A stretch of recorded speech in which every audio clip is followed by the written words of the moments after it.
Hi again, classmates. During this portion of the video demonstration lesson, I'm basically going to be explaining what exactly I did with Jacob, walking quickly step by step through exactly what I did in terms of assessing and addressing his pre-comprehension difficulties. The first session of the demonstration lesson was spent on assessment.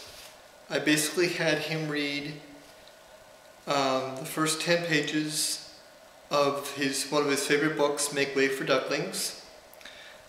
This book is also really good for assessment for him because it is at a second grade reading level and his decoding is second grade. So he is at grade decoding, so I decided to do a book that was at grade with reading level as well. And after I did had him read the pages, I gave him a pre-assessment multiple choice test, which looks like this. This is also on my demonstration lesson on Blackboard.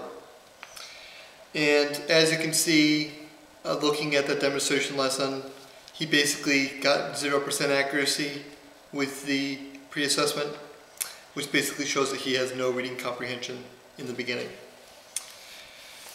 During the second session, we started off by doing the who list. The rest of these forms can be found in Friedman and Dake, pages 265 to 269, the pre-assessment section. And the who list, which looks like this, which is also in my demonstration lesson, is really cool because it emphasizes the subjects. What we're trying to do is get Jacob to recognize two very important aspects of an English sentence, which are the subject and the subject's action. These are important for comprehension and what he sort of needs in order to begin the comprehension process.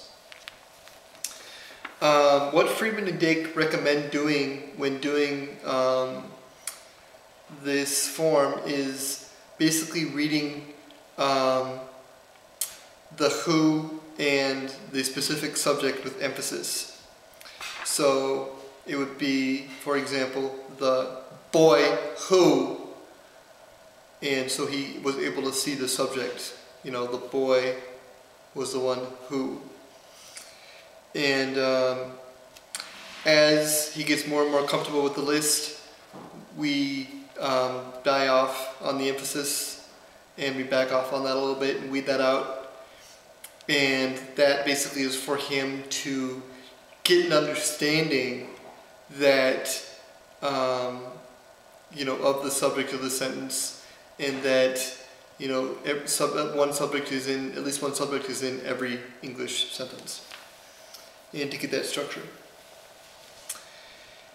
And after I figured that he had mastered the list, which is basically he read it along with me, and after we backed off on the emphasis, and he was able to read it with no emphasis, and recognize the subject of the sentence and the subjects in the list, I had him reread Make Way for Ducklings and basically point out the subjects in the 10 pages, which he was able to successfully do with 100% accuracy. During the third session, we got a lot done. I started off having him read the did what list.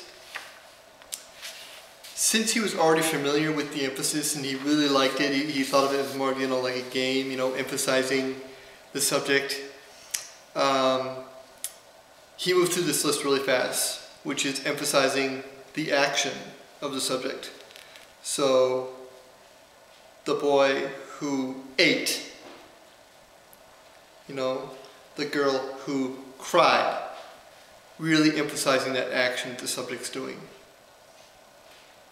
And this is for him to better understand the action that the subject's doing and better get sort of a basic understanding, that every subject almost every subject has an action in a sentence.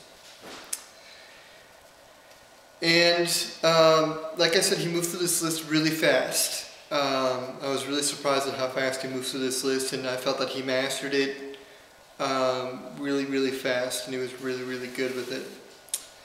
I then had him reread Make Way for Ducklings and point out the subject and the actions of that subject.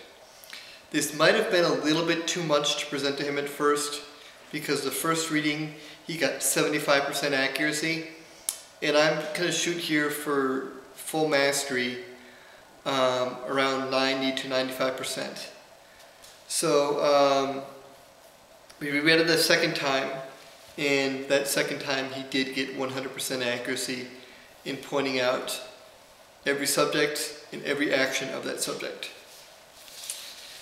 After that, in the third session, I had him do the first pre-reading comprehension, who and what did or do, this sheet right here. This is also in my demonstration lesson, which you can take a closer look at. And he scored 100% accuracy on here. The reason I had him do this now is it basically is measuring if he understands still the subject. I wanted to make sure he still understood the subject of a sentence and was able to still point that out, which he was able to do with 100% accuracy from the previous week's activities when he was taught the subject of a sentence. So that's really cool there. During the fourth session, I was going to have him do the second pre-reading comprehension, who, what, did, or do, sheet in Friedman and Dake. And of course he was not there for the fourth session. But I believe that if he was there and if he was able to complete the worksheet, I think that he probably would have gotten somewhere around 100% accuracy here as well. He moved very fast through the lesson, much faster than I expected. I did not expect him to get through the lesson at all, but he did move very fast through it.